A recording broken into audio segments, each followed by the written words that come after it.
Para sa mga mahilig sa kwentong aswang, subaybayan ang aming bagong channel, Aswang Diaries. Aswang Diaries. Pasukin ang mga nakakakilabot na mundo ng mga aswang. Aswang Diaries. Bago natin simulan ang kwento, please like and share the video at huwag na din kalimutang mag-subscribe. Papa, Mama, hindi na po ba kayo babalik sa bahay ni Lola? Siyempre, hindi na. Ayaw mo ba? Lagi namang inaaway ni Lola si Mama eh. Kaya mas mabuti na rin na lumipat tayo. Sheena, huwag kang ganyan magsalita sa kapatid mo. Ganito kasi yan, anak. Kaya tayo umalis sa bahay ng lola nyo. Gusto kasi naming magbuo ng sarili nating tahanan. Bilang pamilya. Matagal ko nang pinapangarap na tumira tayo sa isang bahay na tayo-tayo lang. Para mas maganda ang samahan natin. Yung bonding natin. Di ba?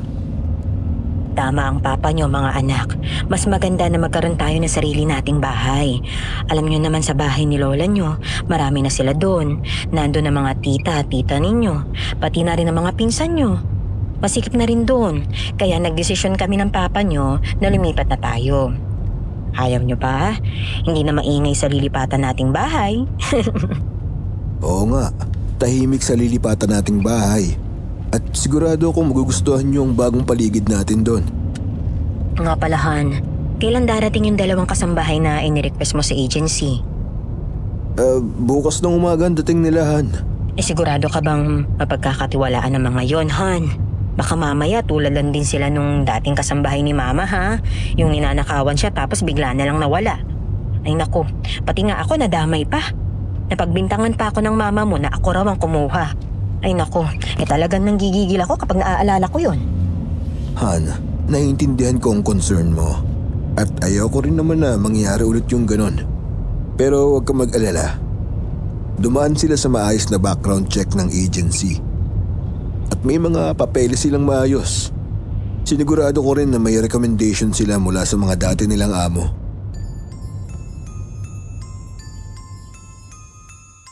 Magandang araw, hapon o gabi sa inyong lahat, mga kakwentong takipsilim. Ako nga po pala si Eva, hindi ko tunay na pangalan. Isang taon na po akong nakikinig sa inyong YouTube channel na Kwentong Takipsilim, pati na rin sa iba niyong channel na Sitio Pangil at Sitio Bangungot. Ang kwentong ibabahagi ko sa inyo ay nangyari 10 taon nang nakalipas.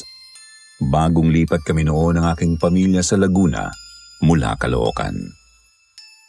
Naisip namin ng aking asawa na bumukod na ng bahay dahil hindi ko talaga makasundo ang aking biyanang babae. Sa totoo lang, hindi naman sa masama ang loob ko sa kanya, pero hindi ko talaga makaya ang ugali niyang pakialamera. Lahat na lang ng desisyon naming mag-asawa, pinakikialaman niya. Para bang hindi kami makagalaw ng ayon sa gusto namin. Kaya naman nang makakita kami ng pagkakataon na makalipat ng bahay, hindi na kami nagdalawang isip.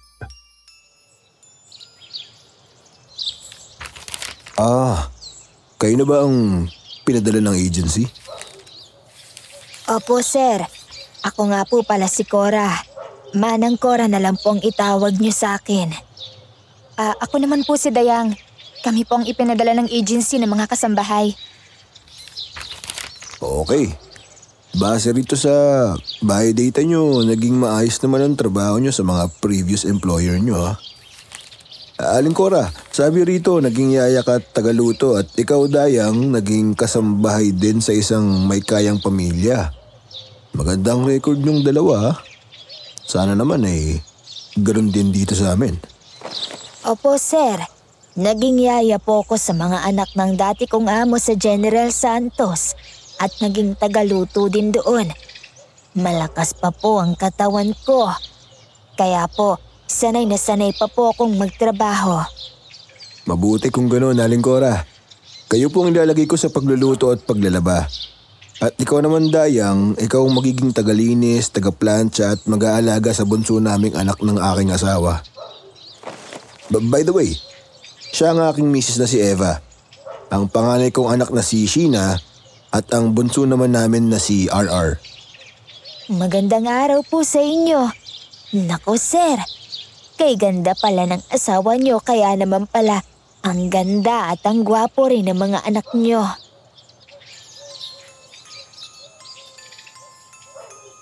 Isang araw pa lang kami noon sa bago naming bahay nang dumating ang dalawang kasambahay na galing sa agency.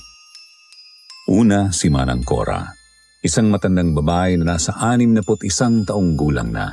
At si Dayang, ang pinakabata na isa palang katutubong mangyan na ang edad ay 27 taong gulang. Ngunit sa unang tingin pa lang, hindi ko na nagustuhan ang aura ni Dayang dahil sa mga mata niyang matalim kung makatingin. Lalo na kay Mang Cora, kaya palihim kong kinausap ang asawa ko. Han, parang hindi ko yata feel yung isang kasambahay na si Dayang. Iba ang tingin ko sa kanya eh. Tingnan mo nga oh, parang ang sama niya makatingin. Sigurado ka ba talaga na tatanggapin natin siya? Mas gusto ko si Manang Cora ang mag-alaga kay RR ha. Mukhang sanay siya sa mga bata. Sinabi nga niya na naging yaya siya noon sa dati niyang amo. Kaya itoka mo na lang kay Dayang yung paglalaba. Ano? Kung bahala. Kaya kinagabihan hindi siya nakapagpigil at kinausap niya ako tungkol sa desisyon ko. Han, bakit nga ba gusto mo na si Manang Cora ang mag-alaga kay RR? Wala naman akong nakikitang problema kay Dayang ah. Hindi ko rin alam Han eh. Pero wala akong tiwala sa kanya. Pero bakit nga? Parang ang babaw naman ang dahilan mo. Malay mo naman, baka ganun lang talaga siya tumingin. Basta, iba ang kutob ko sa kanya. Tandaan mo, isa siyang mangyan, seryo. Dati, marami akong nakikitang mangyan na namamalimos sa jeep. Ang totoo, naiirita ako sa kanila kapag nagsusungit sila, kapag hindi sila nabigyan ng limos. Aba, ang aarte ha. Kaya mula noon, hindi ko na gusto ang mga mangyan na yan. Ano ka ba naman, Han? Hindi naman lahat ng mangyan pare-pareho. Wala naman akong nakikitang masama kay Dayang. Mukhang mabait naman siya. Huwag mo naman siyang huhusgahan agad. Baka may mga dahilan din siya kung bakit siya ganun. Ay nako, seryo. Kahit kailan hindi pa ako nagkakamali sa kutob ko, nararamdaman ko na may hindi tama sa kanya. Kaya ayoko siyang pagkatiwalaan na mag-alaga sa anak natin. Mas gusto ko pa si Aling Cora. Masayahin siya at siya talaga mukhang mabait. Di tulad ng Dayang na yun. Baka naman pwedeng papalitan na lang siya sa ibang kasambahay. Naiintindihan kita. Pero sana wag muna tayo magpadalos-dalos. Hindi naman porke mangyan siya huhusgahan na natin ang buo niyang pagkatao. Saka na tayo gumawa ng mga hakbang kapag may nakita na tayong hindi maganda sa trabaho at ugali niya. Pero hanggat wala, bigyan natin siya ng pagkakataon na makapagtrabaho. Okay ba yun? Bahala ka. Basta kapag pumalpak yung Dayang na yan, palalayasin ko agad yan dito.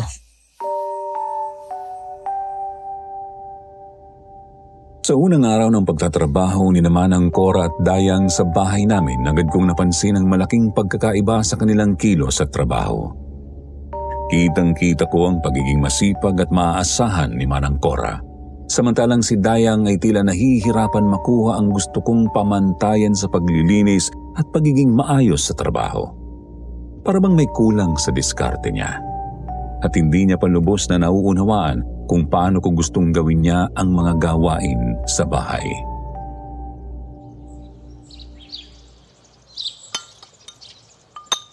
Manang Cora, napakasarap ng luto mo ha. Hindi talaga kami nagkamali sa pagpili sa'yo bilang kasambahay namin. Oo nga. Ang galing mo pala magluto, Manang. Tamang-tama yung timpla. Ang sarap-sarap nga po ng luto nyo. Si Manang Cora na po lagi ang magluluto ha. Si Manang Cora naman talaga ang tagaluto natin, anak. Kaya asahan mo na palaging masarap na mga kakainin natin dito sa bahay. Ay, salamat po, Ma'am Eva. Sir Sergio, Ma'am Sheena. Nakakatuwa naman na nagustuhan yung luto ko. At hindi lang yan. Ang galing mo rin mag-alaga ng bata, Manang Cora. Tuwang-tuwa si RR sa'yo. Sabi ko na nga ba, hindi ako nagkamali ng pagpili sa'yo, Manang Cora, bilang tagapag-alaga sa kanya. Salamat po, ma'am. Dapat itong si Manang ang tinutularan mo, Dayang. Kung satisfied ako sa trabaho niya, sa'yo nakukulangan pa ako. Akala ko ba magandang record mo sa dati mong amo? Pero hindi ko nakikita rito sa bahay ang sinasabing husay mo. Marami pa ako nakikitang alikabok sa gilid ng bintana, oh. Oh, naku, tingnan mo yan. Ay naku, at sa mga estante sa sala. Hindi maayos ang paglilinis mo. At isa pa, may amoy pa rin ang mga nilalabhan mong damit. Dayang, kailangan mong seryosohin ang trabaho mo rito, ha? Hindi ko gusto ang ganyang klase ng pagtatrabaho. Pero ma'am, tinitiyak ko naman po na malinis ang bawat parte at sulok ng bahay bago ako matapos sa paglilinis. Baka po may mga bahagi akong hindi napansin. At saka, maayusin po akong maglaba. Pero pasensya na po ma'am. Aayusin ko po ang trabaho ko sa susunod. Hindi na po mauulit. Nakita kong yumuko ang ulo niya sa pagkapahiya. Nanginginig ang mga kamay habang marahang nilalapirot ang laylayan ng kanyang palda. Para siyang batang napagalitan, walang magawa kundi tanggapin ang mga salitang binitawan ko. Ngunit napansin ko rin ang masama niyang tingin kay Manang Cora. Tingin na tila puno ng galit at sama ng loob, na parabang may nais siyang sabihin o gawin, ngunit pilit niyang pinipigilan ang sarili. Sa isip ko, tama ang hinala ko tungkol sa babaeng ito. Nasa ilalim ang kulo niya at gusto ko itong ilabas. Kapag nagawa ko yon, mas madali ko siyang mapapaalis sa bahay namin.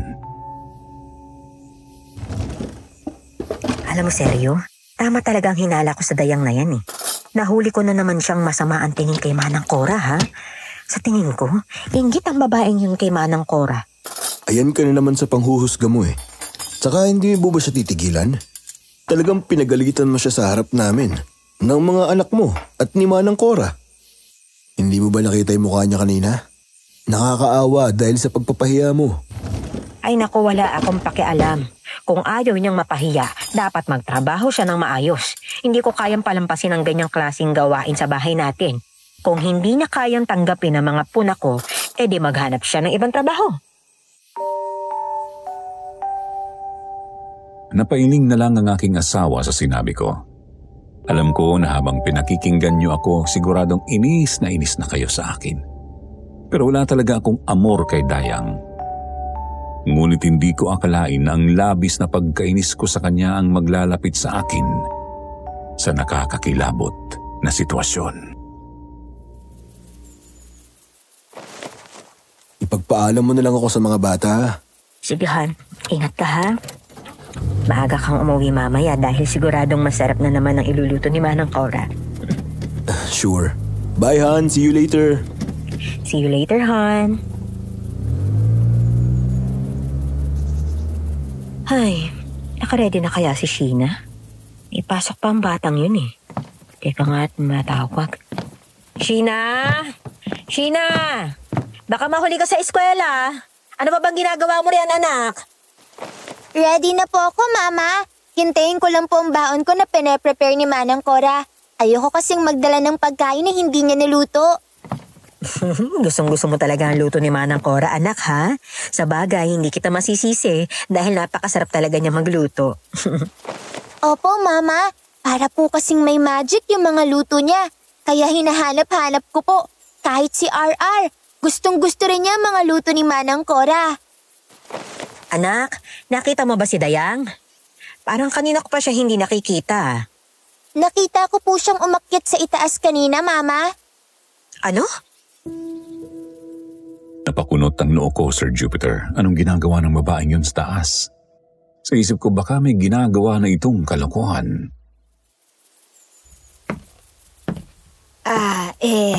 Ma'am Sheena, eto na po ang baon niyo. Wow!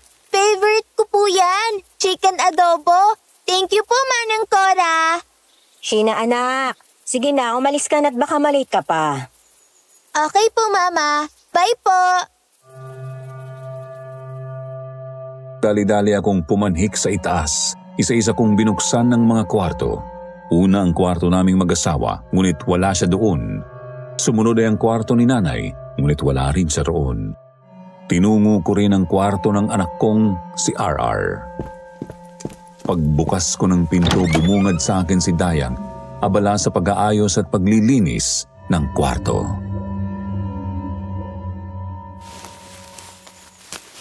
O Dayang, anong ginagawa mo rito? Hindi ba't mas pinauuna ko sa'yo na linisin ang sala sa ibaba? Dito ko po unang nilinisan, ma'am. Kasi ang kalat po ng kwarto ni RR. Pero tapos na rin po ako. Inilibot ko ang mga mata ko sa kwarto.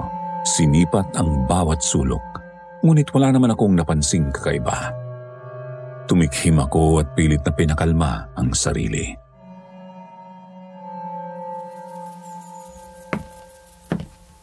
Sige, kung tapos ka na, bumaba ka na ron para maglaba. Ayusin mo ang paglalaba, ha? Baka mamaya may mga amoy na naman ng mga nilalabahan mo. Tumango si Dayang at magalang na nagpaalam sa akin bago lumabas ng kwarto. Pagkalabas niya, sinundan ko pa siya ng tingin at palihim na kinausap ang sarili ko. Pait-paitan ka pang gaga ka. Hindi mo ako maluloko. Bumaba ako sa sala at nakita kong nanonood ng TV ang anak kong si RR. Nang makita niya ako, tinawag niya ako. Mama, magtatagal po ba si Manang Cora dito sa bahay? Ha? Bakit mo naman naitanong yan, anak? Siyempre, oo naman. Gusto ko siya kasi maayos siyang magtrabaho. Gusto ko rin siya, Mama. Masarap siyang magluto at palagi siyang nakikipaglaro sa akin. Pero Mama, natatakot po ko kay Ate Dayang. Bakit ka naman natatakot sa kanya, anak? May ginawa ba siyang hindi maganda sa'yo? Wala naman po, Mama. Pero masama po kasi siyang makatingin sa amin ni Manang Cora kapag naglalaro kami. Parang galit po siya sa amin. Tapos nakita ko po siya nakaluhod sa sahig sa kwarto ko. Parang may kinakausap siya. Pero wala naman pong tao, Mama. Di ko po alam kung nagdadasal ba siya kasi pumubulong-bulong po siya eh. Nanlaki ang mga mata ko sa sinabing yun ni RR. Biglang bumilis ang tibok ng puso ko at may kung anong kaba na bumalot sa akin. Ano? Totoo ba yan, anak? Lalong tumindi ang hinala ko sa pagkatao ng aming kasambahay na si Dayang. Sa isip ko tila may itinatago talagang babaeng ito. Kailangan kong malaman ang katotohanan. Kapag napatunayan kong hindi siya mapagkakatiwalaan, wala na siyang karapatang manatili sa bahay namin. Pero isang hapon, kakagising ko lang mula sa pagkakaidlip naming mag-ina sa kwarto. Nang tingnan ko si RR sa tabi ko, mahimbing pa rin ang tulog niya. Babangon na sana ako nang marinig ko ang malakas na kaluskos mula sa labas ng pinto. Kinilabutan ako. Parang matalim na kuko ang kumakayod sa labas ng pinto. Diyos ko, ano yun? Bakit may kumakaluskos sa labas? Nanindig ang balahibo ko sa takot. Naalala ko, puro babae kami sa bahay at may isang bata pa. Mabuti na lang at nasa eskwelahan pa siya at hindi pa nakakauwi. Habang lumalakas ang kaluskos sa labas ng pinto, mas lalo akong natakot. Agad kong kinuha ang cellphone ko at tinawagan si Manang Cora at Dayang, ngunit sa kabila ng paulit-ulit kong pagtawag, hindi sila sumasagot. Lalo akong kinabahan. Wala na akong ibang naisip kaya dali-dali kong tinawagan ang asawa kong si Sergio. Hello? Han? Diyos ko, Sergio! Juan, bakit ka tumawag? Parang takot at takot ka. Anong nangyayari? Sergio, may kumakaluskos sa labas ng pinto ng kwarto natin. Parang matalim na kuko na pilit kinakayod yung pinto. Natatakot ako. Hindi humihinto eh. Nandito kami ni RR sa loob ng kwarto. Tinawagan ko si Manang Cora pero hindi sila sumasagot. Seryo, natatakot ako. Baka may nangyari na hindi maganda sa ibaba. Ano? Huwag na huwag kayong lalabas ng kwarto. Siguruhin mong nakasara at nakakandado ng maayos ang pinto. Uuwi ako agad. Tatawagan ko rin si Sheena at susunduin ko siya sa eskwela. Mag-ingat kayo ni Ararhan. Huwag ka magpapanik. Darating na ako. Pagkababa ko ng cellphone, bigla namang tumigil ang mga kaluskos. Ilang minuto akong nanatiling tahimik, nakikiramdam upang masigurado kung wala na ang sino man o anuman na gumagawa ng ingay sa labas. Dahan-dahan kong inalis ang kandado at binuksan ang pinto. Nanlaki ang mga mata ko sa gulat nang makita ko si Manang Cora na nakatayo mismo sa harap ng pinto ng kwarto naming mag-asawa. Manang Cora, mabuti po tumakit kayo. Tinatawagan ko kayo kanina, pati si Dayang, pero hindi kayo sumasagot. Ano bang nangyari sa inyo? Wala naman pong nangyari sa amin, ma'am. Pero ano po bang nangyari rito? May narinig po kasi akong ingay mula rito sa itaas. Kaya umakyat ako para tignan. At saka, hindi ko po alam na tumawag pala kayo. Nag-off po kasi ako ng cellphone ko. Hindi po kasi ako nagbubukas ng cellphone hanggat hindi pa po tapos sa mga trabaho ko. Ayaw ko po ng distractions, ma'am. Kaya pasensya na po kung hindi ko kayo nasagot. Kahit kinakabahan, nagawa ko pa rin magtanong kay Manang Cora. May narinig po kasi akong malakas na kaluskos sa labas ng pinto ng kwarto. Parang matutulis na kuko na kumakayon sa pinto. Nakita niyo po ba kung ano at sino yun, Manang? Wala po akong nakita, ma'am. Pero, may sasabihin po ako sa inyo, ma'am. Ano po yun, Manang Cora? Napansin ko na luminga-linga muna si Manang Cora sa paligid bago nagsalita. Ma'am Eva, malakas po kasi ang kutob ko na may kakaibang nilalang sa loob ng bahay niyo. Nilalang? Anong ibig niyo sabihin, Manang Cora? Nararamdaman ko pong presensya niya rito sa bahay niyo. Nandito lang po siya sa paligid. Pero ano po bang sinasabi niyong nilalang at bakit po siya nandito sa bahay namin? Hindi ko pa matiyak kung anong klaseng nilalang yun. Pero may hinala na po ko. Hinala? Anong hinala? Opo, may hinala po ko kung sino ang nilalang na yon. Wala po kong ebidensya. Pero malakas po ang kutob ko na may kinalaman dito si Dayang. Si Dayang? Opo, ma'am. Unang tingin ko pa lang po sa kanya, may kakaiba na akong naramdaman. Parang may mabigat na enerhiya na bumabalot sa kanya. Hindi ko po may paliwanag, pero para bang hindi siya normal na tao. Anong ibig mong sabihin? Hindi siya normal na tao? Luminga-linga ulit si Manang Cora sa paligid bago niya sinabi sa akin na kailangan naming pumasok sa loob ng kwarto. Baka raw may ibang makarinig sa pinag-uusapan namin. Pagpasok sa kwarto, agad niyang isinara ang pinto.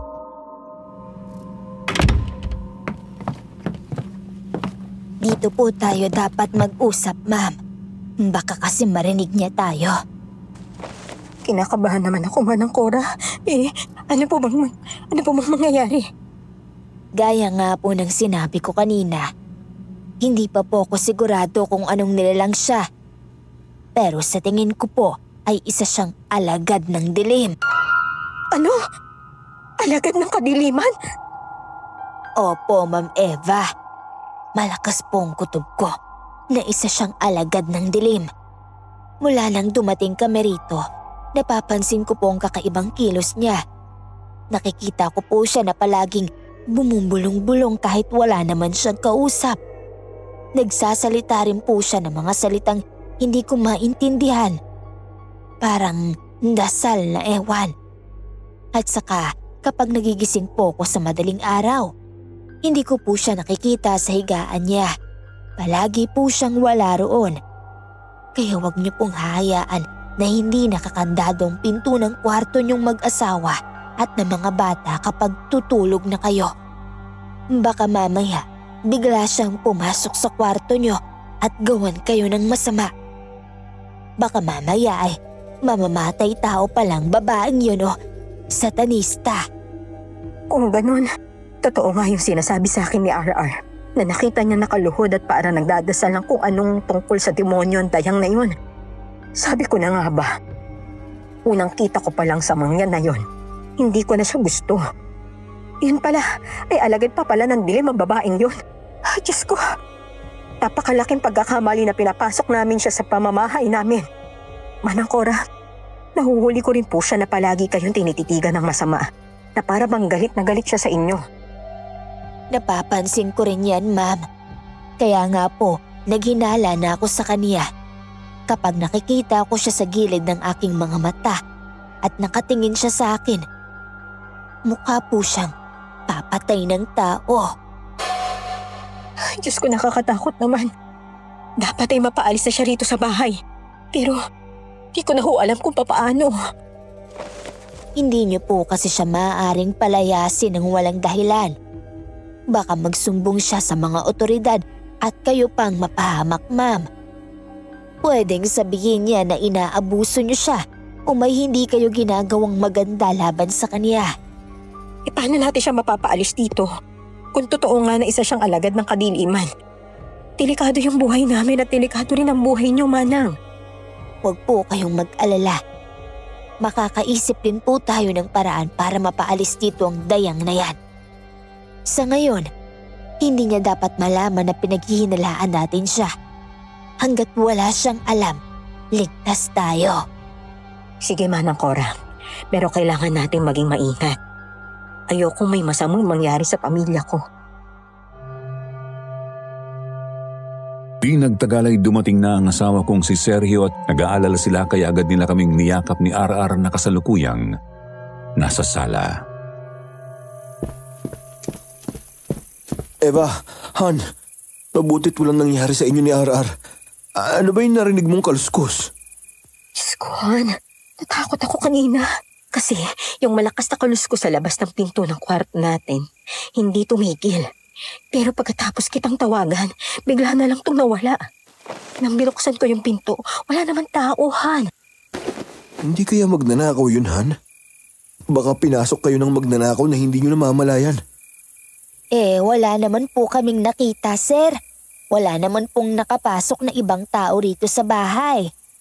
Sa palagay ko nga po, baka dagalang po ang narinig ni Ma'am Eva na kumakaluskos sa labas ng kwarto. Tumingin sa akin si Manang Cora habang nagpapaliwanag sa asawa ko. Nagets ko ang gusto niyang sabihin. Hindi kami dapat magsalita tungkol sa hinala namin kung sinong may kagagawan sa pagkaluskos sa pinto. Dahil ayaw naming magkaroon ng ideya si Dayang na naghihinala na kami sa kanya. Kaya't sinakyan ko na lang si Manang Cora. Ay, oo nga, honey. Baka dagalang yung narinig ko. Ako naman kasi nataranta talaga. Kaya kung sino-sino na yung tinawagan ko. Pero ayos na. Wala naman nangyari sa amin ni RR. Sobra akong kinabahan sa tawag mong yun kanina, Han. Kaya nga maaga akong umalis sa opisina at sinundo ko tong si Sheena sa eskwelahan. Natatakot ako na kapag umuwi siya rito, may mangyari sa kanya. Lalo pat ayon sa pagkakasabi mo sa akin kanina, parang may ibang taong nakapasok sa bahay. Mabuti na lang at wala namang masamang nangyari sa inyo.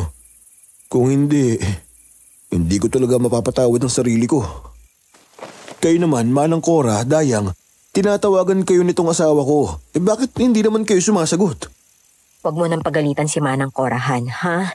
Kasi hindi naman niya alam na tinatawagan ko siya. Nako-off kasi ang cellphone niya sa oras ng trabaho. Kaya hindi niya yun nasagot. Matapos kong mapaniwala si Sergio tungkol sa hindi pagsagot sa tawag ko si Manang Cora ay saka ko binalingan si Dayang na tahimik lang na nakikinig sa amin. Hoy, Dayang! Ikaw! Bakit hindi mo sinagot ang tawag ko kanina? Itong si Manang Cora, naiintindihan ko kung bakit hindi niya nasagot ang tawag ko. Pero ikaw, ano naman ang idadahilan mo sa akin, ha? Pasensya na po, ma'am. Kung hindi ko po nasagot ang tawag niyo. Nasira po kasi ang cellphone ko at hindi ko pa po napapaayos. Nagkatinginan kami ni Manang Cora.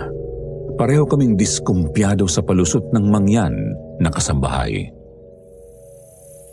Sige nga, kung totoo yung sinasabi mo, ipakita mo sa amin ang cellphone mo kung talagang sira.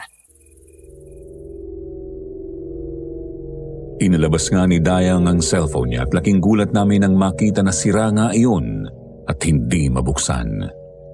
Ngunit hindi pa rin kami kumbinsido ni Manang Cora.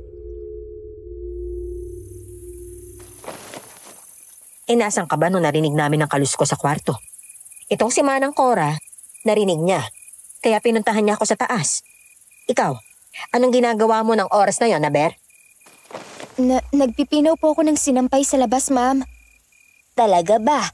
Hindi naman kita nakita na lumabas ng mga oras na yun Huli kitang nakita na pumasok ka sa kwarto natin at hindi ka naman lumabas ng bahay para magpinaw ng sinampay. Ano yung sinasabi ni Manang na hindi ka naman daw lumabas? Totoo pong sinabi ko, ma'am. Wala naman po akong dahilan para magsinungaling sa inyo. Muli kaming nagkatinginan ni Manang Cora. Sa isip namin kailangan naming gawing sinungaling si Dayang para madali namin itong mapaalis sa bahay. Hay nako, Dayang. Ang sabihin mo, nagbabanjing ka lang dyan sa loob ng kwarto natin at hindi nagtatrabaho. Hindi po totoo yan.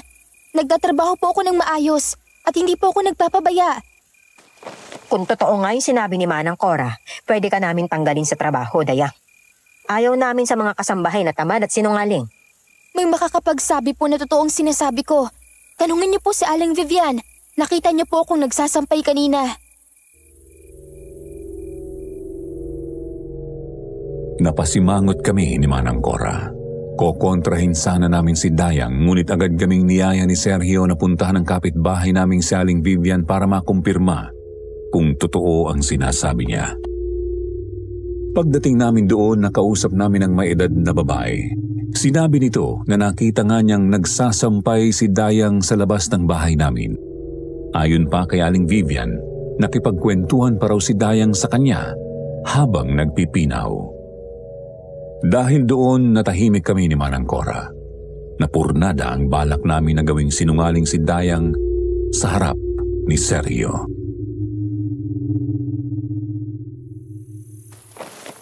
Oh, nagsasabi naman pala ng totoo si Dayang Sana naman ay tigilan niyo na ang pagpaparatang sa kanya ng hindi maganda. Wala naman siyang ginagawang masama sa inyo. At sa tingin ko'y ginagawa naman niya ng maayos ang trabaho niya.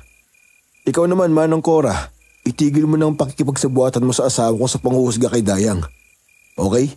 Hindi tama yan. Nakakaintindihan po ba tayo? Opo, sir.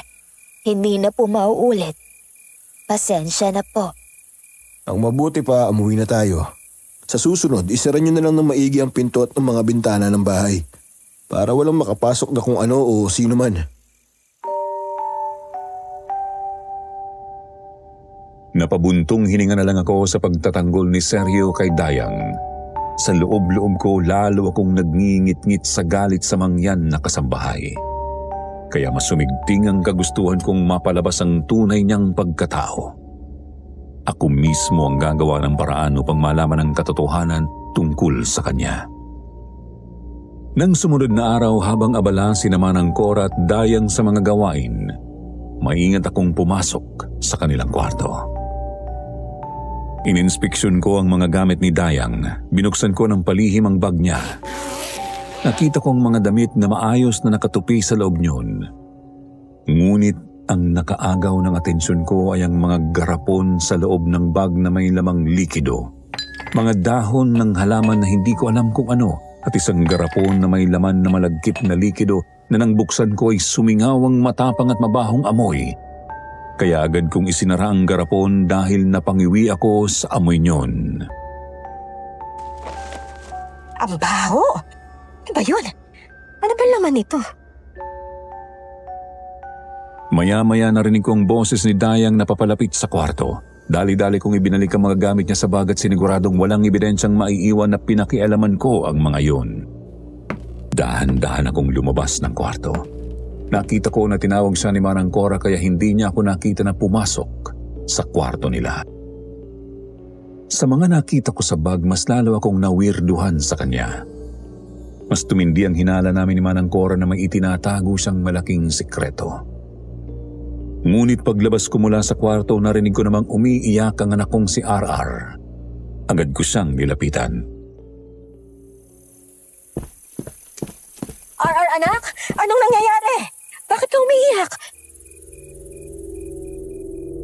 Sinabi sa akin ng anak ko na sobra raw sakit ng tiyan niya. Narinig din ni Manang Cora at Dayang ang iyak ni RR kaya natataranta rin silang lumapit sa amin. Diyos ko, laban nakain mo at sumakit ang tiyan mo ng ganyan, anak. Manang Cora! Manang Cora! Dalhin na natin sa ospital si RR ngayon na! Sige po, ma'am. Nako, kawawa naman ang bata. Ako na po ang tatawag ng taxi, ma'am. Hoy, Dayang. Maiwan ka na lang dito at ituloy ang mga trabaho, ha? Agad naming isinugod si RR sa ospital. Tinawagan ko si Sergio na nasa opisina upang ipaalam ang nangyari. Hello, Han? Oh, Han. Ano na naman? Bakit ka naman tumatawag? Huwag mong sabihin na may narinig ka na naman kumakaluskos sa pinto ng kwarto natin. Hindi. Nasa ospital kami ngayon. Sobrang sakit kasi ng tiyan ni RR kaya dinala na namin siya dito ni Manang Cora. Sumunod ka na rito, please, ha? Ano? Sige. Pupunta na ako. Di nagtagal dumating si Sergio sa ospital. Tamang-tamang pagdating niya dahil kakatapos lang din ng doktor sa pagsusuri kay RR. Ngunit nagulat kami dahil ayon sa doktor wala naman siyang nakitang problema sa anak namin. Sinabi lang ng doktor na maaaring hindi natunawan ang bata kaya niresitahan na lang siya ng gamot. Ngunit pag-uwi namin sa bahay hindi pa rin naaalis ang pananakit ng tiyan ni RR kahit nakainom na ito ng gamot.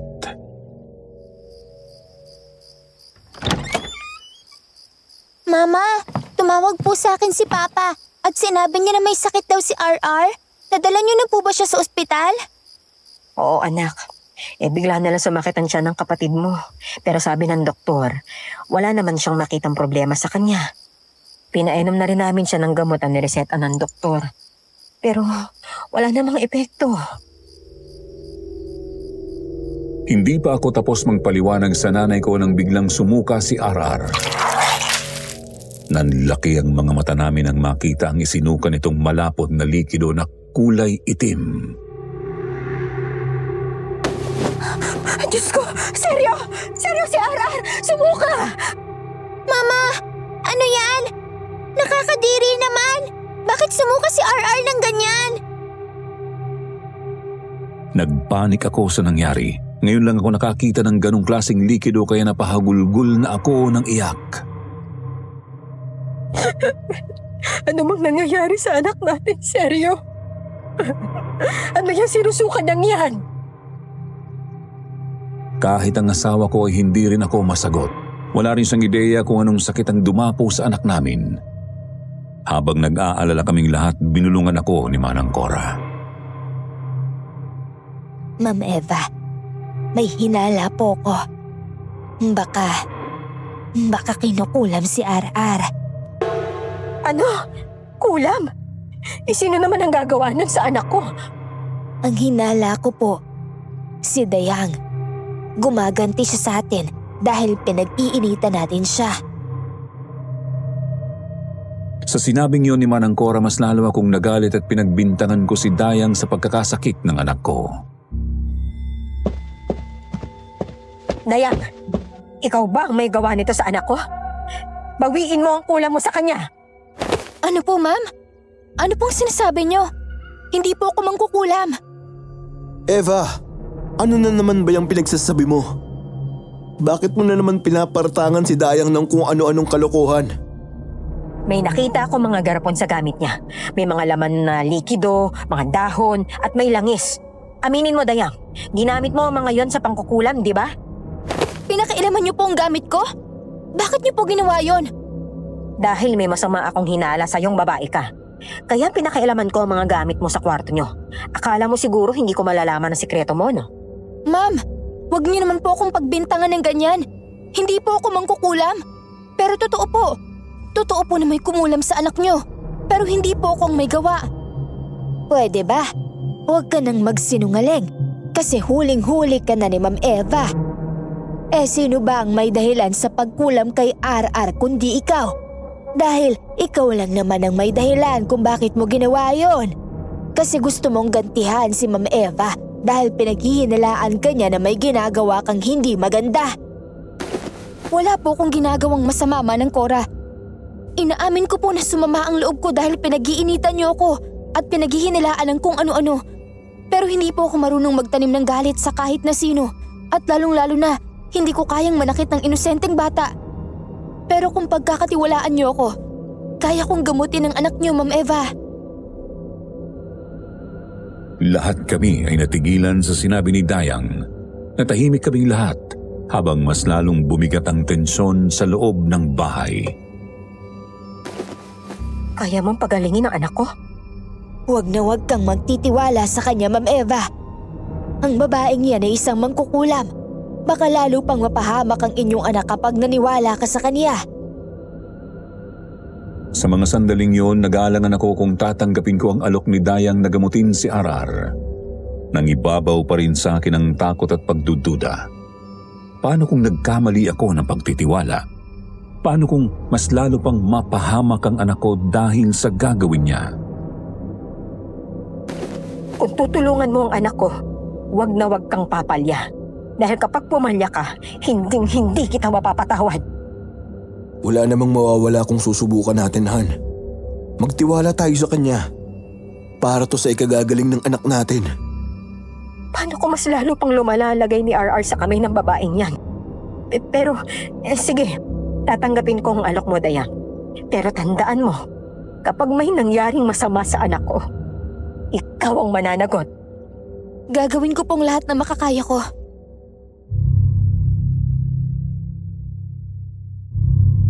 Nagpaalam si Dayang upang kunin ang mga gagamitin niya sa panggagamot.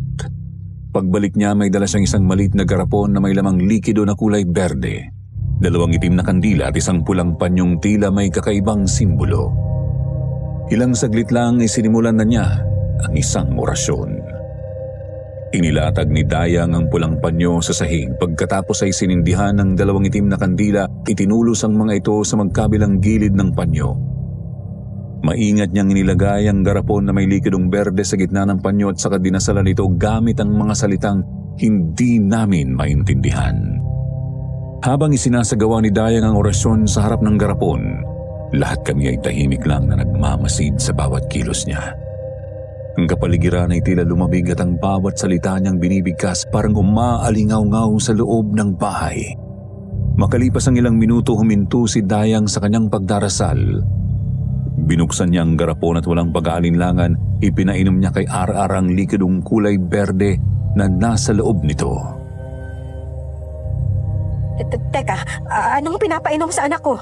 Baka mamaya mas lalo sumakit ang tiyan yan, ha? Hindi ako pinansin ni Dayang. Ipinaubos niya kay RR ang laman ng garapon. Maya-maya nagulat na lang kami nang magsuka ulit si RR ng mas malapot na likidong kulay itim. Ang mas ikinagulantang namin ay nang makita namin na may halong patay na malalaking uod na kulay itim, isinusuka niyang likido. Anong ginawa mo sa anak ko? Bakit sumusuka siya ng ganyan? Mas lalo lang lumuha ang kalagayan niya! Diyos ko, ano na namang nangyayari sa anak natin? Bakit may patay na uod na ang sinusuka niya? Sinasabi ko na nga, be. Hindi niyo siya dapat pinagkatiwalaan. Lalo lang niyang pinahamak ang anak niyo. Ma'am Eva, makinig po muna kayo. Maghintay lang po tayo ng ilang minuto. Ang tunay na epekto ng gamot ay makikita niyo mamaya. Pagkatapos nga ng ilang minuto, biglang huminto sa pagsusuka si RR. Huminto na rin sa pagsakit ang tiyan niya at gumaan ang pakiramdam. RR, anak ko, ay, magaling ka na. Ay, Diyos ko, salamat sa Diyos. Thank God. Ligtas ng anak natin, Han. Salamat sa iyo, Dayang, at pinagaling mo ang anak namin. Sa palagay ko po, ang anak niyo ay kinulam ng isang aswang na mangkukulam. Aswang na mangkukulam? Ang sakit na naramdaman ng inyong anak ay gawa ng isang magaling na mangkukulam na gumagamit ng kakaibang karunungang itim. Kaya hindi ko magawang matukoy ang pagkakakilanlan niya. Ang ginamit niyang kapangyarihan ay napakalakas dahil nagawa niyang itago ang kanyang tunay na anyo at hindi malaman ng kahit na sino na siya ang mangkukulam. Base po sa isinukang likido at mga patay na uod na kulay itim ni Ar-Ar, ang karunungang iyon ay tinataglay ng isang aswang na mangkukulam. Nagkatinginan kaming lahat sa sinabi ni Dayang. Sa oras na yon, hindi pa rin makapaniwala ang utak namin na posible palang mangyari ang mga ganong bagay. Ngunit hindi kumbinsido si Manang Cora. Maniniwala ba kayo sa mga sinasabi niya? Hoy, ikaw, Dayang. Kunwari ka pa na nagpapanggap na manggagamot, ikaw naman talagang totoong mangkukulam. Nagawa mo lang pagalingin ng bata para hindi ka paghinalaan. Sa ginawang pagkontra ni Manang Cora sa pagpapagaling ni Dayang sa anak ko, tahimik lang ito at hindi na pinatulan ng matandang kasambahay. Manang Cora, mas mabuti pa siguro ay tuloy mo na ang trabaho at tigilan ng paghihinala mo kay Dayang. Ang mahalaga ay napagaling niya si Ar-Ar. Huwag mo nang gawing mas mahirap ang sitwasyon. Hindi ko sinasabing magtiwala ka agad, pero sana naman ay bigyan mo siya ng pagkakataon. Kung hindi dahil sa kanya, baka mas malala pang nangyari sa anak namin eh. Ang sa akin lang naman po ay nagpapaalala lang. Sana ay huwag kayong magsisi sa pagtitiwala niyo sa kanya. Ipagpaumanhin niyo po at babalik na ako sa aking trabaho. Sobra kong ikinatuwa ang paggaling ni Ar-Ar, pero malaking palaisipan pa rin sa akin kung paano niya ito napagaling at kung sino ang mangkukulam na kumulang sa anak namin. Nang bigla akong nilapitan ni Dayang, may ibinulong siya sa angin. Mag-iingat po kayo, Ma'am Eva. Ingatan niyo po ang inyong pamilya dahil ang aswang na mangkukulam ay nasa malapit lang. Pagkasabi niya sa akin, may iniabot siyang botelya na may lamang langis. Para saan ito? Ang tawag po sa langis na ito ay langis na lana. Kapag kumulo po ito, ibig sabihin ay nasa malapit lang ang aswang. Gamitin niyo po ito para maprotektahan ang inyong pamilya. Habang naghahanda kaming matulog, napansin ko na naglalagay si Dayang ng asin sa labas ng kwarto namin. Teka, bakit ka naglalagay ng asin sa labas ng kwarto namin? Para po hindi makapasok ang aswang na mangkukulam, Ma'am. Ang asin po ay mabisang pangontra sa mga aswang. Hindi siya makakapasok sa kwarto niyo. Salamat, Dayang, ha. Mag-iingat ka rin. Kayo ni Manang Cora, lagyan mo rin ng asin ang labas ng kwarto ninyo. Huwag po kayong mag-alala, Ma'am. Hinding-hindi po ako malalapitan o magagalaw ng aswang. May hawak po kong pangontra na kayang labanan ng anumang aswang. Kahit na may pagdududa pa rin ako sa pagkatao ni Dayang, nagpasalamat pa rin ako sa kanya sa mga tulong niya sa amin. Sumapit ang 11:00 ng gabi, ngunit hindi pa rin ako dalawin ng antok. Hindi ako mapakali at paikot-ikot ako sa higaan. Kaya naisipan kong lumabas ng kwarto para uminom ng gatas, pampatulog. Ay, makapunta nga muna sa kusina. Hindi talaga ako makatulog. Pagbukas ko ng pinto, laking pagtataka ko nang makita kong nawala ang asin na inilagay ni Dayang sa labas ng kwarto. Natatandaan ko na nang isara ko ang pinto kanina, nandoon pa ang asin. Napakamot ako sa ulo ko at bumaba ng hagdan upang tanungin si Dayang kung bakit nawala ang asin sa may pinto. Inasahan kong gising pa sila ni Manang Cora. Pero pagdating ko sa sala, madilim na roon at patay na ang mga ilaw.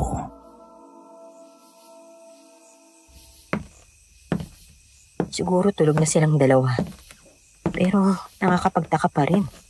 Bakit gano'n na lang din ang inis ni Manang Cora kay Dayang? Naghihinalaan niya pa rin kayang alagad ng kadiliman si Dayang.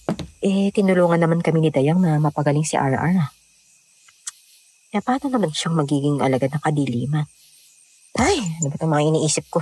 Pero mahirap pa rin magtiwala ng buo kay Dayang. Tama rin si Manang. Baka ginawa lang niya yun para hindi namin siya paghinalaan. Ay, naguguluhan na ako. Ano ba talaga ang totoo?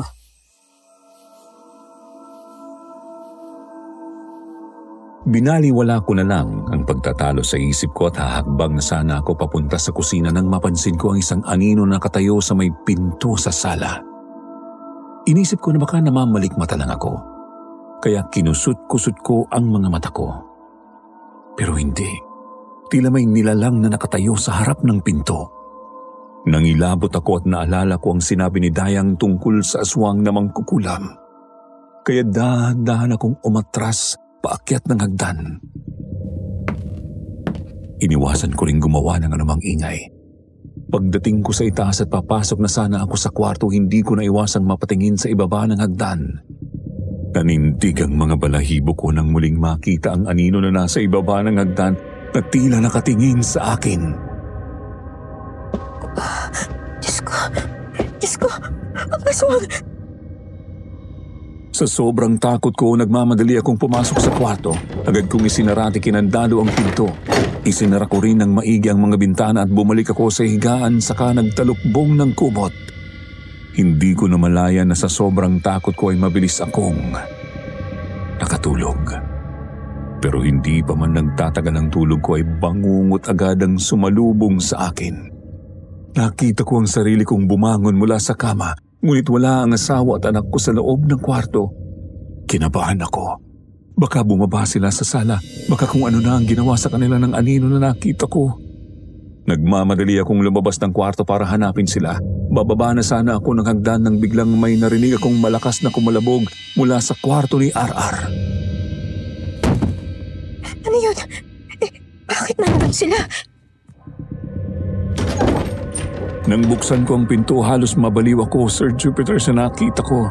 Ang anak kong si RR nakahandusay sa kama, naliligo sa sariling dugo at wakwak ang tiyan, at naroon si Dayang, nakaluhod sa ibabaw niya, kinakain ng mga laman loob ng anak ko. Para akong mababaliw. Nanginig ako sa takot kaya napasigaw na lang ako ng malakas habang humahagulgol. Ano ginagawa mo sa anak ko? Walang hiya ka! Ikaw ang aswang!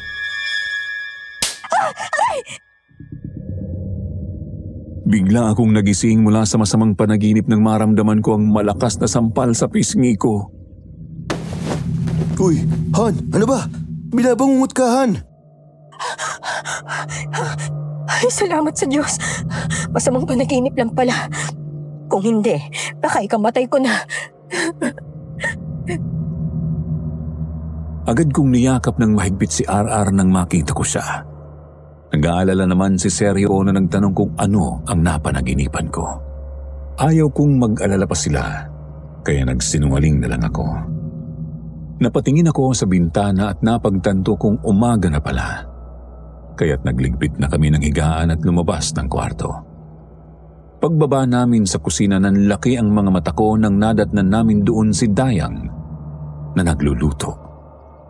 Nangilabot ako nang muling bumalik sa alaala ko ang masamang panaginip nung nagdaang gabi. Ang unti-unting nabubuong tiwala ko kay Dayang ay biglang naglaho matapos na makita ko sa panaginip na isa siyang aswang. Dayang, bakit ikaw ang nagluluto? Hindi ba't si Manang Cora ang gumagawa niyan? Magandang umaga po sa inyo. Pagising ko po kanina, wala si Manang Cora sa kwarto niya. Wala rin po siya sa bahay.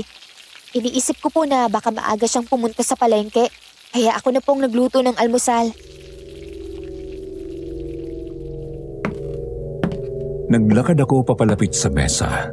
Ngunit bigla akong napahinto nang maamoy ko ang isang hindi kanais-nais na amoy. Teka, ano yung amoy na yun? Ang baho! Oo nga no, parang amoy bulok na kung ano. Inilibot ko ang aking tingin sa buong kusina. Napansin ko ang isang malaking mangkok na nakapatong sa gilid ng lababo. Dahan-dahan akong lumapit at sinilip ang laman nito. May malapot na likidong kulay putik sa loob at mula roon nagmumula ang nakakapanindig balahibong amoy. Ano to, Dayang? Ito palang mabaho eh. Ma'am, bugok na itlog po yan. Bugok na itlog? Naku, ganyan pala itsura at amoy niyan. Hindi pa ako nakakakita ng ganyan eh. Pero bakit ka naman nag-iimbak ng bugok na itlog, Dayang? Mabisa po itong pangontra sa aswang, ma'am, sir. Ayaw ng aswang ng mabahong amoy na nagmumula sa bugok na itlog. Kapag meron kayo dito sa bahay, hindi kayong malalapitan ng aswang. Napakamot na lang kami sa ulo habang pinapanood si Dayang na inilalagay ang bugok na itlog sa garapon.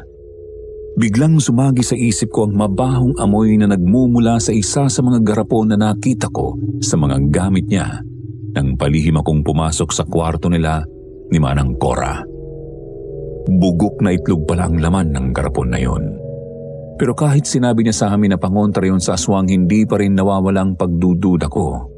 Lalo na't sa napanaginipan ko na para talagang totoong-totoo na siya ang aswang. Naalala ko rin ang nawalang asin sa labas ng kwarto namin kaya inungkat ko yun sa kanya. Sa pa nga pala, Dayang, ikaw ba nag-aalis ng mga asin sa labas ng kwarto namin kagabi? Po, hindi po, ma'am. Kaya nga po ako naglagay ng asin doon upang hindi makapasok ang aswang na mangkukulam. Lumabas kasi ako sa kwarto kagabi para uminom ng gatas. Napansin kong wala na rin yung mga nilagay naming asin. Magsasalita pa sana si Dayang nang biglang bumukas ang pinto sa sala at pumasok si Manang Cora.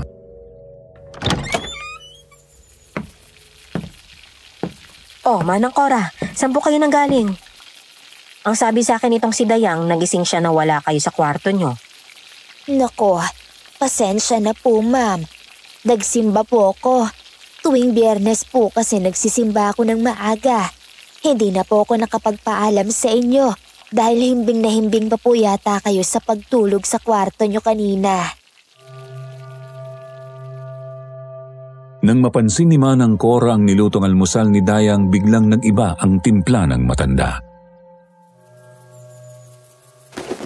Aba, at bakit ka nangingialam sa pagluluto ng almusal?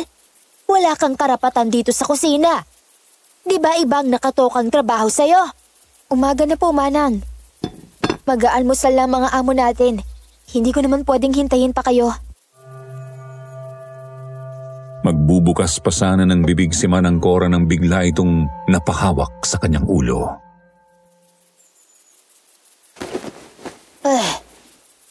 Parang nahihilo ako. Ay, Diyos ko, Manang Cora, ayos ka lang ba? Kaya aga-aga kasi ini-stress mo ang sarili mo kay Dayang. Mabuti pa, magpahinga ka na muna. O nga naman, Manang. Baka napagod ka lang. Pumasok ka muna sa kwarto at pagpahinga ka na ron.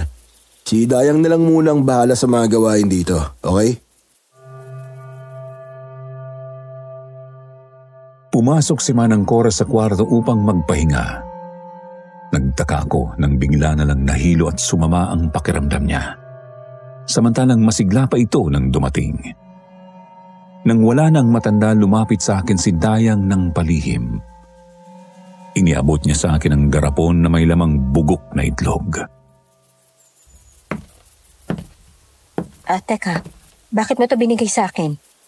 Malaki po ang maitutulong nito sa pamilya nyo. Itago nyo po ito. Malapit nyo na itong magamit. Anong ibig mo sabihin, Dayang?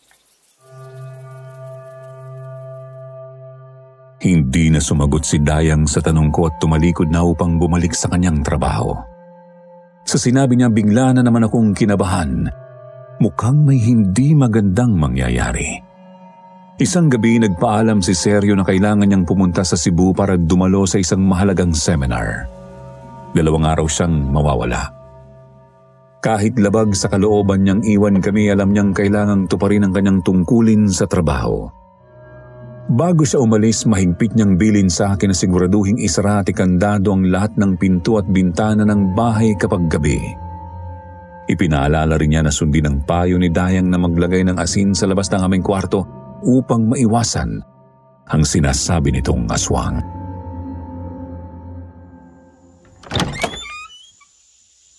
Han, huwag mong kakalimutan ha. Tawagan mo ko agad pag mayroong nangyari. O sige Han, ingat ka sa biyahe ha. Pagkalis ni Sergio, agad kong isinara at ikinandado ang lahat ng pinto at bintana ng bahay. Ilang sandali pa tinawag kami ni Manang Cora dahil handa na raw ang hapunan. Tinanong ko siya kung maayos na ba ang pakiramdam niya dahil nahilo siya nung nakaraang araw. Ngumiti siya at sinabing mabuti na ang kanyang pakiramdam. Napagod lang daw siya kaya sumama ang pakiramdam niya. Wala nang soft drink sa ref ah. Sandali lang anak. Dayang! Dayang! Bakit po, Ma'am Eva? Bumili ka nga ng soft drink sa tindahan. Inutusan ko si Dayang na bumili ng soft drink sa labas ngunit napansin kong parang nag-aalangan siya. Hindi siya agad kumilos para sumunod. O bakit Dayang? Anong problema? Kasi... Ma'am, Ay nako, walang kasi-kasi. Bumili ka na ng pinabibili ko sa tindahan. Kapag bumalik ka, kumatok ka na lang ha? Kakandado ko ulit ang pinto kapag lumabas ka. Nako, mahirap na. Baka masalisihan tayo. At saka, utos din ito ng sir mo. Matapos mapilitang sumunod sa utos ko si Dayang, agad ko ulit na isinarati kinandado ang pinto. Ngunit pagkalabas niya, biglang namatay ang mga ilaw sa buong bahay. Akala ko'y nawalan lamang ng kuryente, pero nang sumilip ako sa bintana, napansin kong may ilaw naman sa mga poste at sa bahay ng aming mga kapitbahay. May kuryente naman sa labas ah. Bakit wala kaming ilaw dito sa loob ng bahay? Nasaan si Manang Cora? Manang Cora! Manang Cora! Pakikuha naman yung flashlight sa itaas! Ilang beses ko nang tinawag si Manang Cora pero hindi siya sumasagot. Nagsimula akong kabahan at mag-alala. Ay, Diyos ko!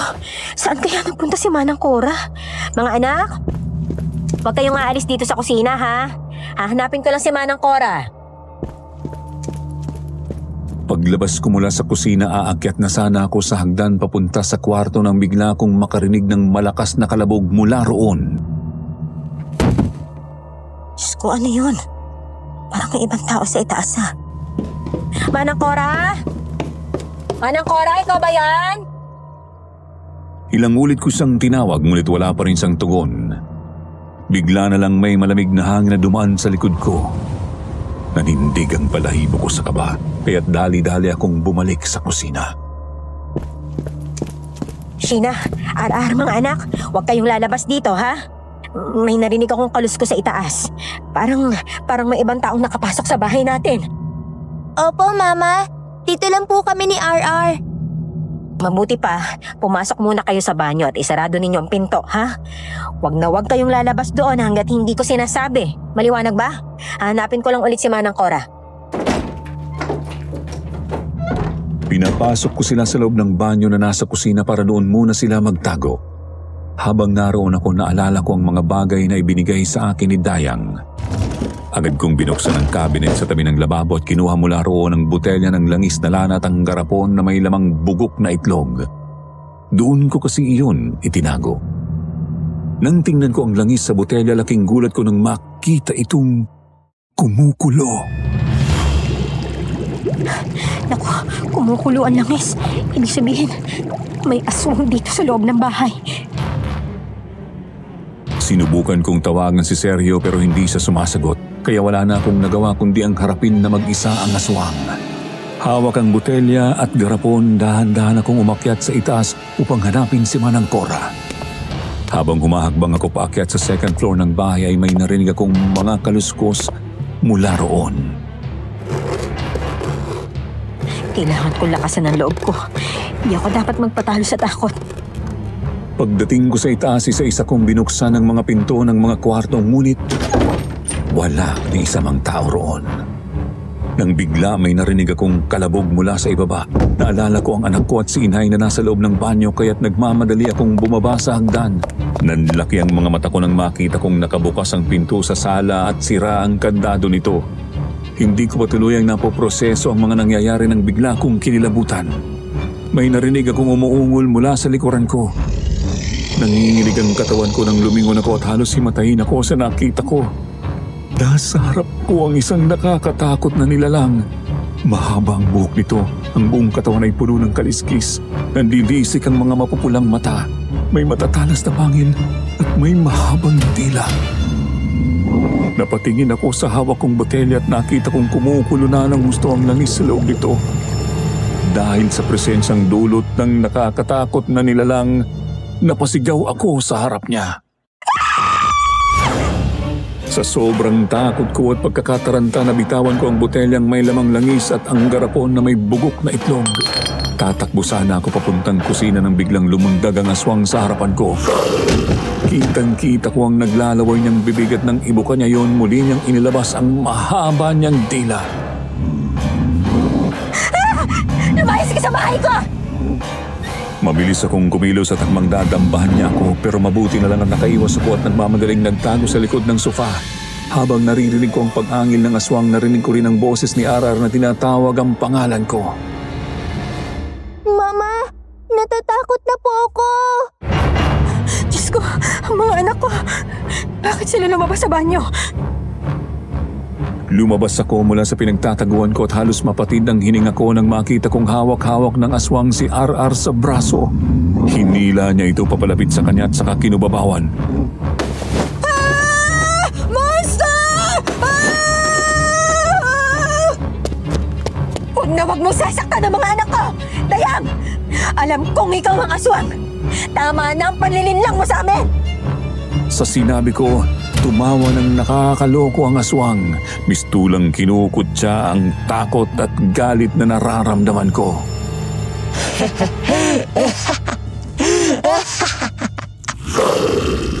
Inilabas ng aswang ang matutulis niyang pangil at akmang kakagatin na ang leeg ng anak kong si Arar, ngunit bago pa man niya magawa yun, may biglang nagsaboy ng mabahong likido sa kanyang katawan. Namilipit ang aswang sa sakit mula sa likidong kumapit sa balat nito. Naglaki ang mga mata ko nang makitang si Dayang. Pinulot niya ang garapon na nabitawan ko sa sahig. Binuksan niya ang takip at matapang na isinaboy sa aswang ang laman nitong bugok na itlog. Mabuti na lang at nakabalik ako agad at naisipan kong magdala ng bugok na itlog. Kundi ay nagtagumpay ka sa plano mo. Aswang namang kukulam! Hindi na nakayanan ng aswang ang bagsik ng amoy ng bugok na itlog. Nagtatakbo ito palabas ng bahay at nakita pa namin na nagbago ito ng anyo. Naging isang malaking itim na ibon at lumipad palayo. Pagkaalis ng aswang, dali-dali kong nilapitan si Arar. Arar! Sheena! Mga anak! Ayos lang ba kayo? Hindi ako makapaniwala na ang mangyan naming kasambahay na si Dayang ang siyang magliligtas sa amin mula sa kamay ng aswang na yun. Doon ko napagtanto na hindi pala siya ang aswang. Ang akala ko talaga ikaw ang aswang. Ikaw kasi ang nakita ko sa masamang panaginip ko. Si Manang Cora po ang totoong aswang, ma'am. Siya ang aswang na mangkukulam. Nang dumating kami rito, masama na agad ang kutob ko sa kanya. Agad kong naamoy na siya ay isang alagad ng dilim. May mga gabi na nawawala siya sa higaan niya at nagbabalik kapag malapit na mag-umaga. Hindi ko masabi sa inyong hinala ko dahil baka hindi niyo lang ako paniwalaan. Lubos kasi kayong nagtitiwala sa kanya kaysa sa akin. Kaya ginawa ko na lang po ang makakaya ko para maprotektahan kayo. Nagsagawa ako ng orasyon at nilagyan ko ng asin ang labas ng kwarto niyo para hindi siya makapasok. Siya yung narinig niyong kumakalusko sa pinto ng kwarto niyo. Kung gayon, si Manang Cora pala ang aswang. Diyos ko, nagtiwala pa naman kami sa kanya. Yung pala siya ang gustong manakit sa amin. Siya yung nakita kong anino dito sa sala nung nakaraang gabi. Siya rin siguro nag-alis ng mga asin sa labas ng kwarto namin. Pero ang ipinagtataka ko, paano niya nagawa yun? Iyan po ang hindi ko alam, ma'am. Kung bakit nagawa niyang alisin ang asin. Marahil ay ginamitan niya ng kapangyarihan niya bilang mangkukulam, kaya nagawa niya iyon. Pero hindi pa rin siya nakapasok sa kwarto niyo dahil sa orasyon ko. Kaya pala, nung nakita ka nito ni RR na nakaluhod sa loob ng kwarto niya at bumubulong-bulong, yun pala yung nagsasagawa ka ng orasyon? Opo, ma'am. Lahat po ng kwarto niyo ay inorasyonan ko. Pero di ba, kinulam din ng aswang na yun ng bunso ko. Bakit niya ginawa yun? Bakit si RR? Ginawa po niya iyon dahil gusto niyang makuha si RR, ma'am. Sa pamamagitan ng pagkulam niya sa bata, ang balak niya ay tuluyang pahinain ng katawan ni RR para madali niya itong makuha at makain. Sa simula pa lang, si RR na po talagang pinupuntirya niya. Kaya malaking pagkakamali po talaga na sa kanya niyo ipinagkatiwala ang pag-aalaga sa inyong anak. Diyos ko, mas lalo ko pa palang inilapit ang anak ko sa aswang. Laking pagkakamali ko talaga na pinaboran ko siya. Dayang, patawarin mo ako ha, sa lahat ng nagawa at mga nasabi ko sa iyo. Hindi ko kasi alam. Madali niya akong nauto. Kalimutan na po natin iyon, ma'am. Ang mahalaga ay ligtas na po ang inyong pamilya. Hindi na babalik dito ang aswang na yon. Paano kung balikan niya kaming lahat at kulamin ulit? Hindi niya po magagawa iyon, ma'am. Hanggat meron tayong bugok na itlog, hindi na siya makakalapit sa inyo. Ang bugok na itlog ang pinakamalaking kahinaan ng aswang na mangkukulam. Napatango na lang ako sa sinabi niya. Kaya pala bigla na lang sumakit ang ulo at nanghina ang matandang yun. Yun pala ay naamoy nito ang mabahong amoy ng bugok na itlog ni Dayang. Naisip namin na tingnan ng mga naiwang gamit ni Manang Cora. Nang buksan ko ang bag niya, laking gulat namin nang makita ang mga gamit niya sa pangkukulam. Meron itong mga manika, maliliit na garapon na may lamang mga likido at mga bagay na hindi na namin mawari kung ano. Kasama rin dito ang isang maliit na itim na medalyon na may simbolo ng demonyo. Tama ka, Dayang. Isang mangkukulam si Manang Cora. Bukod sa mga gamit niya sa pangkukulam at ilang damit, wala kaming nahanap na anumang ID o bagay na magpapakilala sa kanyang tunay na pagkakakilanlan. Malaking misteryo para sa amin kung sino siya at saan siya nanggaling. Ang ginawa namin ni Dayang ay sinunog namin ang lahat ng gamit ng aswang upang tuluyan ang mawala ng anumang alaala niya sa amin. Matapos ang nakakakilabot naming karanasan kay Manang Cora, agad kong tinawagan si Sergio upang ipaalam sa kanya ang lahat ng nangyari. Hello? Han? Bakit? May problema ba? Hello, Han. Buti at sinagot mo na. Kanina pa kita tinatawagan. Muntik na kaming mapatay ni Manang Cora. Siya pala yung aswang at mangkukulam.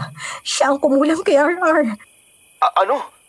Si Manang Cora ang aswang? Diyos ko. Ayos lang ba kayo? Kumusta ang mga bata? Ayos lang kami ng mga anak mo, Han. Wala na yung aswang. Umalis na siya. Salamat kay Dayang. Kung hindi na kami tinulungan, baka kung ano nang nangyari sa amin. Nang bumalik ang asawa ko, tuwang-tuwa siya nang makita kaming ligtas. Salamat sa Diyos at nakaligtas kayo, Han, mga anak ko. Maraming salamat sa iyo, Dayang, at iniligtas mong mag-iina ko. Pero paano mo nga ba madaling natukoy na si Manang Cora ang aswang? At saka, paano mo natutunan ng panggagamot sa kulam at mga pangontra sa aswang? Natutunan ko pong lahat ng nalalaman ko mula sa babaeng albularya na nagpalaki sa akin. Bata pa lang ako na ulila na ako sa mga magulang. Kaya pinalaki ako ng matandang albularya na nagmagandang loob na kupkupin ako. Natutunan ko po sa kanya mga ritual, orasyon at panggagamot. Kaya alam ko po kung paano kontrahin ang mga alagad ng dilim. Pero wala na rin po siya. Binawian po siya ng buhay dahil sa malalang karamdaman. Kaya mag-isa na lang po ako ngayon. Hindi ko alam na ulila ka na pala. Pero huwag kang mag-alala, ha? Simula ngayon ay hindi ka na mag-iisa. Sa bahay ka na namin titira at ituring mo na rin kaming pamilya mo. Sa ganun man lang ay makabawi kami sa lahat ng naitulong mo sa amin. Salamat, ma'am. Ang totoo po, wala na rin po akong mapupuntahan. Kaya nga po laking tuwa ko nang matanggap ako na kasambahay sa inyo. Kung hindi lang po nag-abroad yung mga dati kong amo, hanggang ngayon ay nandoon pa rin ako sa kanila. Mula noon, kinupkup na namin si Dayang at itinuring na siyang miyembro ng aming pamilya, Sir Jupiter. Hindi na kami ginulupa ng aswang na si Manang Cora. Naisipan din namin ni Sergio na puntahan ang agency na nagpadala sa amin kay Manang Cora upang magreklamo dahil sa ipinadala nilang huwad na kasambahay ng anibang buhay ng aming pamilya. Ngunit, nalaman namin mula sa kanila na hindi raw matandang babae ang ipinadala nila sa amin kundi isang babaeng kasing edad ni Dayang. Isang malaking palaisipan kung paano nangyaring napalitan ang kasambahay na dapat ay ipinadala sa amin. Sinabi rin ng agency na wala raw record si Manang Cora sa kanilang listahan ng mga empleyado o aplikante. Ipinakita nila sa amin ang larawan ng babaeng orihinal na nakatalaga para sa amin at malayo nga ito sa itsura ng matandang dumating sa aming bahay. Dahil dito pinili na lang namin na huwag nang alamin pa ang tungkol sa kanya dahil ayaw na rin naming maalala pa ang tungkol sa insidenteng yon. Alam nyo, natutunan ko na hindi pala dapat husgahan ang isang tao base sa unang tingin o sa sabi-sabi ng iba. Minsan, ang mga taong akala natin ay mahina o kakaiba, sila palang nagtataglay ng lakas at tapang na hindi natin inaasahan. Dito ko na po tinatapos ang aking kwento.